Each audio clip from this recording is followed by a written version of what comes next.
Yes people, what is good? I am BA, back once again with another reaction in the Pacific series. This is episode 3 and it is called Melbourne. Quite an easy to pronounce episode title this week. Things are looking good. Last episode. The bulk of the last episode was basically that whole sequence of the nighttime attack, which was just crazy action from start to finish. I've got to say, at the time I was watching the episode, it didn't bother me at all, but when I was editing it this week, I was like, holy shit, this is a dimly lit episode, and people were complaining about the Battle of Winterfell being dark in Game of Thrones. This shit is way darker than the Battle of Winterfell in Game of Thrones. But as I said, when I was watching it, it didn't bother me at all. It was just like jarring while editing it. Incredible, from the effects, the explosions, the gunfire, the confusion of it all being enclosed jungle spaces at night time. Unfortunately, Walking Dead guy was killed, so that is the last of any recognisable actor I know from the show. But someone did mention on Patreon last week that the guy playing the person with the heart murmur is actually the kid from Jurassic Park 1. I was like, no fucking way. So it is. What are you doing in this? No wonder he's got a heart murmur after getting electrocuted on that fence while being chased by dinosaurs. That's definitely got to do some stuff for your long-term heart health. Also this week I've been having fun dropping Pacific and specific in conversations in the wrong places. So if you're talking about the ocean, you just randomly say, oh, the Pacific Ocean. And if you're talking about people being vague, you go, can you be more Pacific? And I guarantee you, either way, it infuriates the person you're talking to. Try it yourself this week, it's a whole lot of fun. But yeah, at the end of the last episode, we saw Heart Murmur, or Jurassic Park. I don't know what we're going to nickname him yet. Jurassic Murmur? Murmur Park? Heart Jurassic? Heart Park. We'll think of something better than Heart Park. Jesus Christ. But yeah, Jurassic Heart was given the clearance from his dad to go join the war, so I think he's going to do that. And at the end of the last episode, we saw all the guys boarding a ship and getting coffee for the first time. After such a crazy battle, certainly the least they deserve is a warm cup of coffee. But yeah, I don't know if we're going to start this episode with him just being on a ship or what's going to happen from here, but I'm looking forward to finding out. So without further ado, let's do this. This is episode 3, Melbourne. Let's check it out and see what it's saying to it.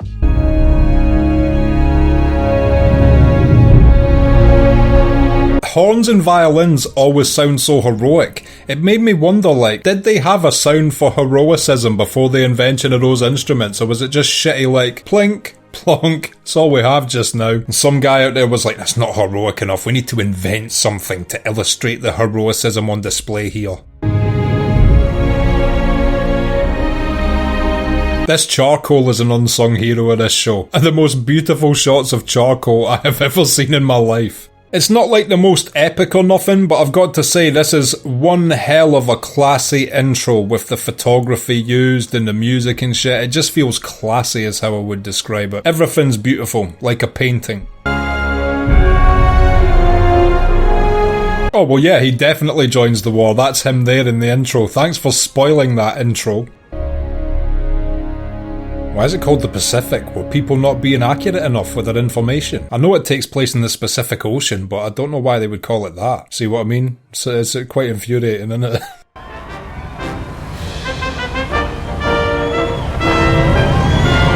So instead of travelling north to Japan, they've been like, fuck that, go southwest, let's chill in Australia. Can't blame them. Just saw one of the fucking signs there that just simply said, hiya Yanks.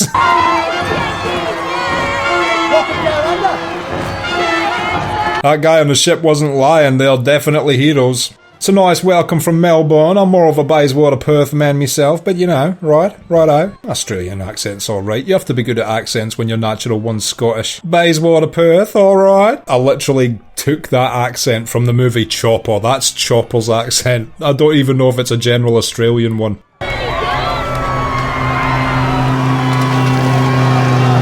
Must be so strange being back in civilization like this after just being a few days removed from literal jungle, nighttime, hellscape warfare. You wouldn't want to leave.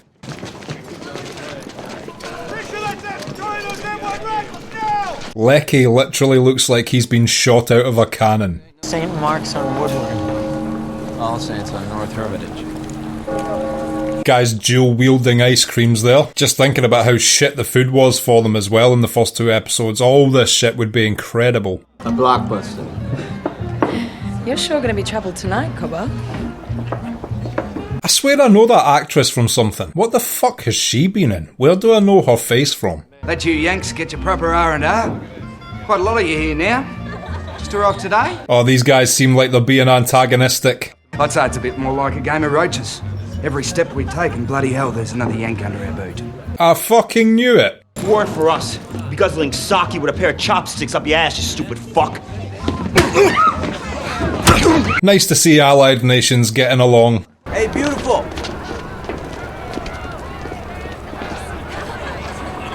Oh, Leckie's on the pussy patrol. What happened to that girl you were writing back home? Not close enough for you, Leckie? Not close enough?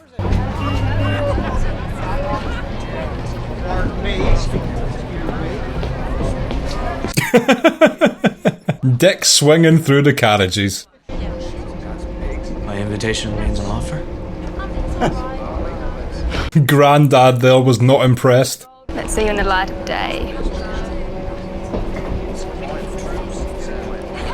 Yeah, always better to judge someone under full lighting conditions. I'm sure we've all made that mistake in a nightclub before. I'm Stella, in case you were wondering what to call me. Stella, is it? They love their stereotypical names in this show. She might as well have been called Koala Dingo Australia Face. No offence to anyone named that.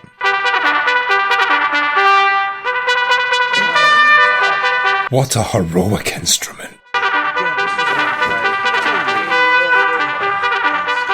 Seriously, can these guys not get one night's good sleep after all they've been through? They all look so hungover as well.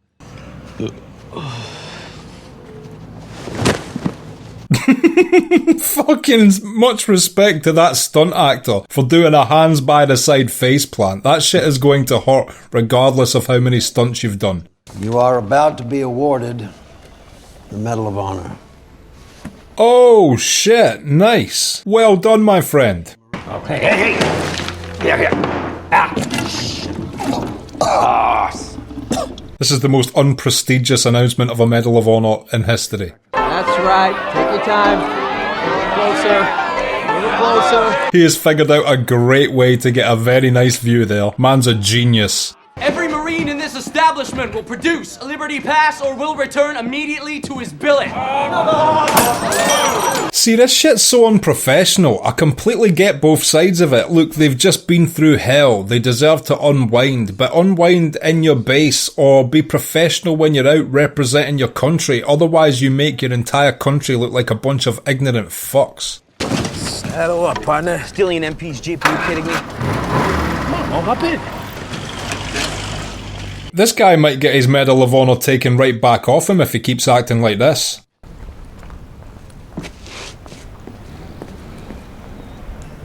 Get the fuck out the Jeep and take your medal with a bit of self-respectability.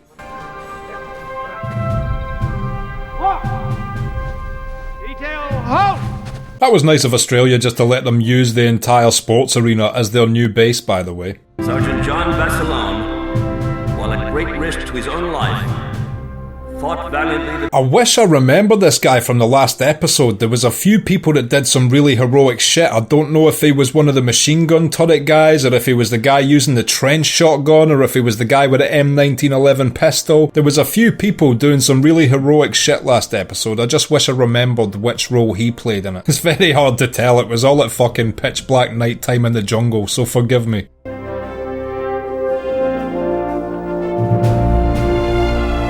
It's the strange thing about the military, you know, they're part savage killers and part high school marching band. It probably didn't help they did that scene on the sports field. They were literally like a half-time show. They could have at least given us some shots of the military cheerleading squad. Watching Leckie hold up the human pyramid as the guy who just received the Medal of Honor did a triple back somersault onto the top of it. Don't act like it wouldn't have been great.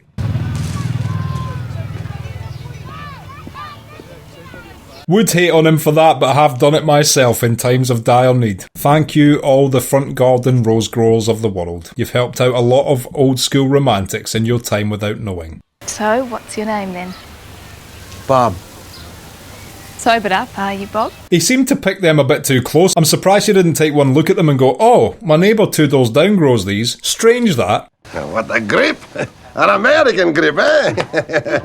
Dad looks like he could fuck Leckie up easily. Be nice to this family. Αυτός έκλεψε μερικά τριαντάφυλλα από την αυλή της κυρίας Πάντ. I thought they might realise that. That's hilarious they added that in as dialogue. Next time steal your roses further away, Bob. Jesus Christ. It's a holiday Roosevelt made of the fourth Thursday in November. Everyone sits at the table, eats turkey, and argues. That doesn't narrow it down. It sounds like most holidays. The Greek girl. Μην σπάσεις όμως τα καλάπια. Δεν θα τα σπάσεις. I think that's a thing that's going to die out in this generation. Like me personally, I've never had like good plates. It seems like the whole having good plates for guests thing basically died out of the generation before me. Either that or just rich people and upper middle class people still do it, because I certainly have never done it. Our home is gone. So, where do we go? We come here. Good choice. Nice weather. I personally hate Australia because of all the venomous and poisonous animals out there, but aside from that, it looks beautiful. Mom had 5 girls, 3 boys. Oh, 8 babies, you lucky mama. That's a battalion in and of itself. No wonder he joined the army. They didn't want a beautiful baby son? I was last. Last at least. True, I'm the second of 2 children, and I'm certainly not as highly regarded as my sister. Pity help the 7th and 8th child in a family. They probably get hamster cages to sleep in. You can help clear the vines from the roof. Yes, you will do that. You will make this your home. Typical old school family, offering digs and then straight away putting his ass to work. Slanche.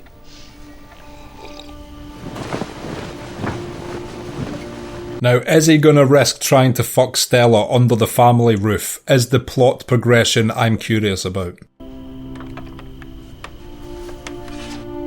Oh, Stella's risking it. If her parents find this out, I don't think he'll be allowed to sleep under this roof for much longer. He's just spent the last however long getting shot at in a jungle. He doesn't need to be shot at in a household.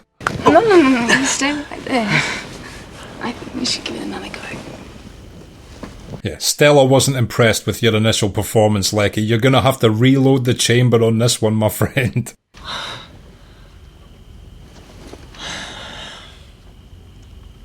She seems really pleased for a woman that just got 35 seconds of sex. I had a brother who died too. You did. Now this is really the sort of chat you want to hear before round 2.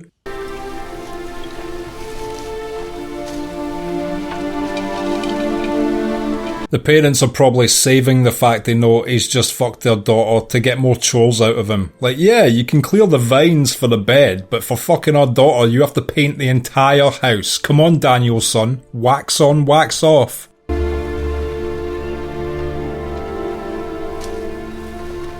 She's got such a wholesome, pleasant face for someone who just gave it up on the first night. The best kind of slut. Doesn't make you a slut, ladies. Means you live in the moment. It's a hell of a lot easier to raise money when there's a face behind it and a heroic story attached to it. Here we go. They're putting the Medal of Honor guy straight into the marketing campaign side of the military. Pack your sea bag. You're going home. How many U.S. war bonds are you going to sell stomping around the Solomons with us? I mean, it makes sense, kinda, but it's just such a shame because the more you look into it, the more you just, well, me anyway, I'm not a huge conspiracy theorist anymore. I admittedly used to be, but no longer. But I will say that when you take a look at the amount of money generated from the military-industrial complex, you can't help but assume they maybe, in some way, enjoy wars happening because they profit from both sides sometimes. Surely it's not being a conspiracy theorist to think like that.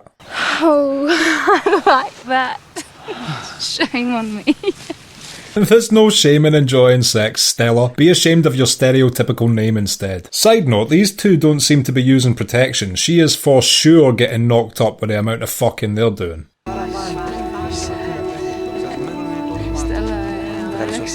They were friends. You know he's sizing up those roses in the background. It's no good, Bob. Mama's still up. Well, at least she came to tell him. Probably a poor choice of words under the circumstances. This poor woman hasn't been doing any coming. All of Stella's friends from when she grew up. I prayed for them. And for their families. Leckie's taking a proactive approach. He's about to slip something in her drink.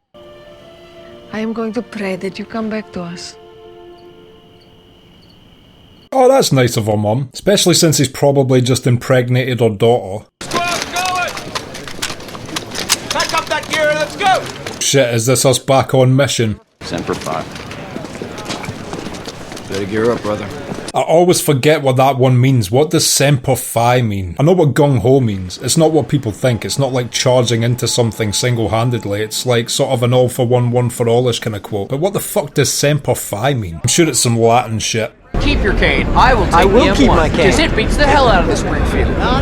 The old 100% agree. M1 Garand all day. Fuck your Springfield. This ain't the Wild West, okay? Well, you can keep your M1 Garand. I'm gonna stick with my Winchester. You shot some poor farmer's cow! It was gonna be steak anyway. Not if it's a dairy cow, you idiot! Yeah, again, this is just fucking ignorant. You can't be going to someone else's country and just treating it like your playground. H21, drop your cocks and grab your socks. Formation in 20 minutes. I would be 100% more worried about snakes, spiders and scorpions than I would the enemy soldier having to sleep on this shit. Fuck!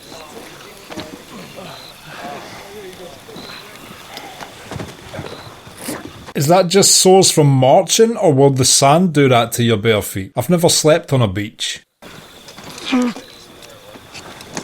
Oh, sweet Jesus. Fucking gross. There are easier ways to get rid of that than using a knife. You ever tried just like popping it? It's way safer. Much rather watch someone get their head blown off at close range with a shotgun than a close-up shot of a blister being popped with a knife, thank you. You have to go away, Bob. What's happened? We're not going to get married. And you are never coming back to Melbourne. Some harsh truths for him there.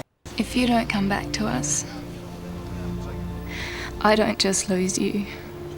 Mama does too. I can see her side of it, but yeah, I also see his. It's a bit of a brutal mindset that, yeah, you might die, so we have to sever all ties with you and treat you like you're dead already.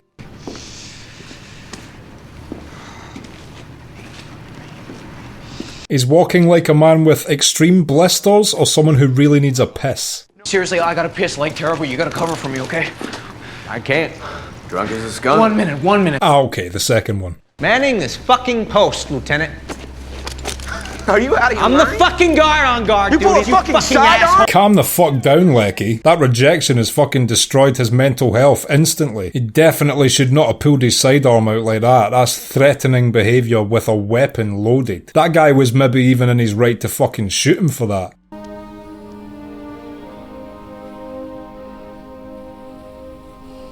That was some good beginning to smile, then unsmiling, smiling more. Acting there by the Australian woman. Much respect for that smile acting.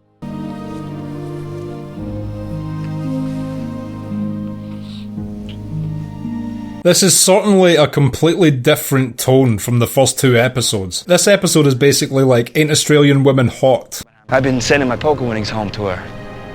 Hey, 700 of that's mine. Back in the days when poker was all about gut instinct and basic mathematics and not the modern sort of poker about implied odds and people's ranges and shit.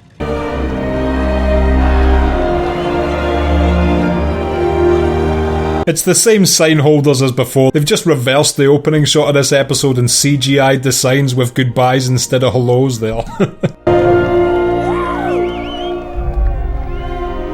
If you think saying goodbye to your families was hard, try saying goodbye to Australian vagina.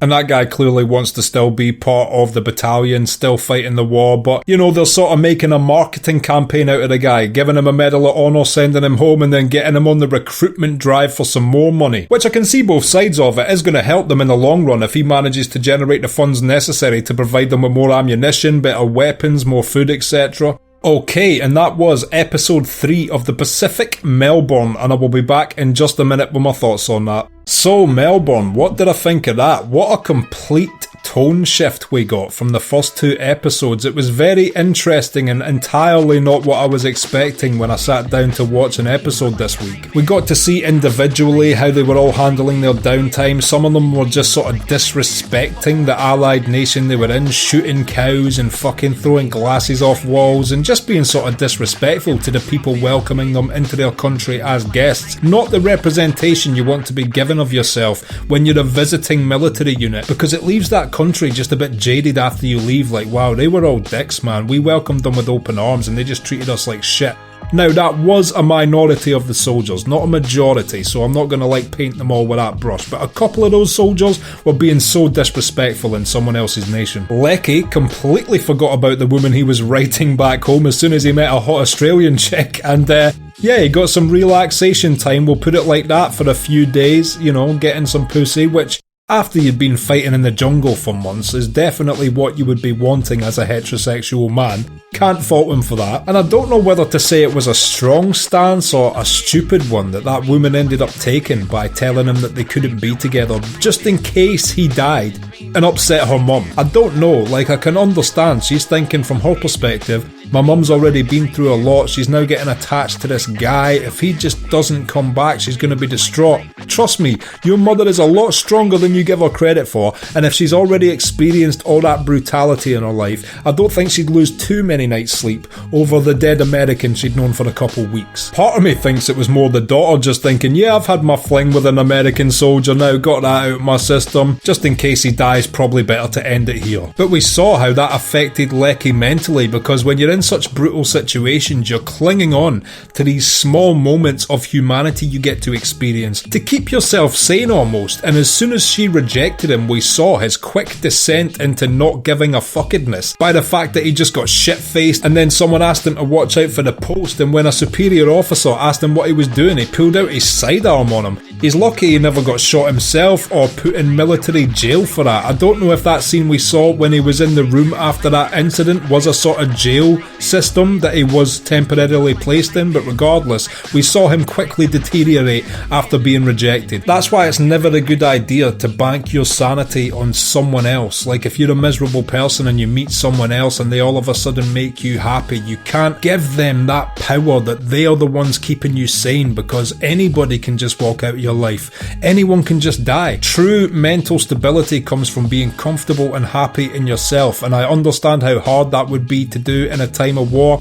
But my point being is, you don't ever want to be dependent on someone that you can't lose. You want to be able to depend on yourself, and then everyone else in your life is a bonus. That's how I mean it. And yeah, just when everyone was getting acclimated and enjoying their new surroundings, they were instantly told to gear back up, and they were back on the ships going to the next hellscape. I don't know where they're going to next, but I'm assuming it's not going to be half as welcoming as the people in Melbourne were. And I don't know what to think about that guy who got the Medal of Honor. Do you think he was sort of perhaps not fully deserving of one, but they chose to give him it just so they could then send him home on a recruitment drive for military bonds? It seems like it was more of a political situation that garnered him that Medal of Honor, but then it could have been just that he was deserving of it, and then they needed to send the first person who actually got one back for a recruitment drive. So I'm not sure how to take that. How should I be taking that? Is it that they were using him as a political tool, or did he genuinely deserve his medal and then they just so happened to need to use him for, their own benefit?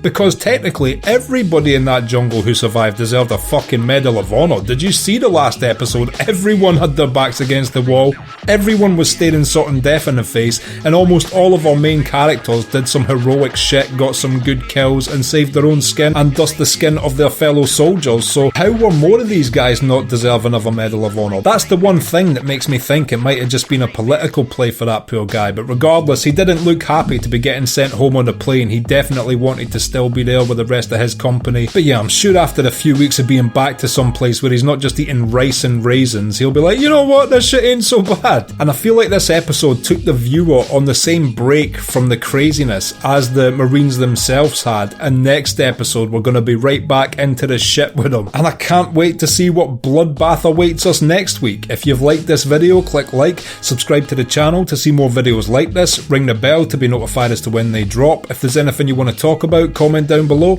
and share this around to anyone you think might appreciate it or want to watch these reactions along with us. My Patreon link is down in the description. If you become a patron, you get access to my blog, you get access to these reactions I put on YouTube a month and a half in advance, and you also get access to full-length versions of everything I react to. So consider becoming a patron, it helps me and my channel out so much, and until next time, I have been BA, peace.